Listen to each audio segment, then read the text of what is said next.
Donc pour faire face à un débiteur de mauvaise foi, vous disposez d'une facture. Or, la facture ne suffit pas à elle-même à justifier de la réalité de votre créance. Vous allez avoir besoin d'un écrit. En réalité, en droit commercial, si votre concontractant est un commerçant, la preuve peut se faire par tout moyen. Mais quoi de mieux qu'un écrit? C'est la raison pour laquelle aussi je vous invite à faire signer des devis, des bons de commande ou bien un contrat. Une fois que vous avez cet engagement écrit et cette facture impayée, quid? Eh bien à ce moment-là, vous devez tenter le recouvrement amiable de votre créance.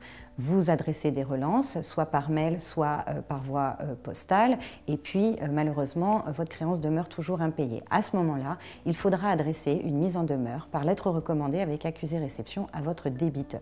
Vous lui mettez un délai raisonnable pour qu'il puisse s'exécuter.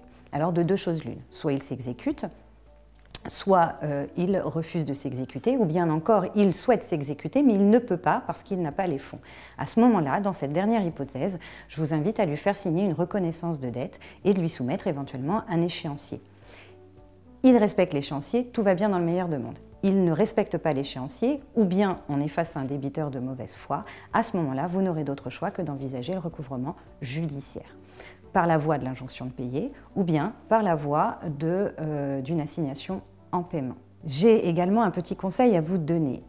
En réalité, vous pourrez, au moment de la signature du contrat, demander à votre interlocuteur qu'il vous donne un chèque que vous rayerez, que évidemment vous n'encaisserez pas, mais qui vous permettra de garder près de vous les coordonnées bancaires de votre client. Ce qui fait que le jour où il ne paiera pas sa dette, eh bien vous bénéficierez de ces coordonnées bancaires et vous pourrez soit garantir votre créance, soit avoir une exécution beaucoup plus rapide.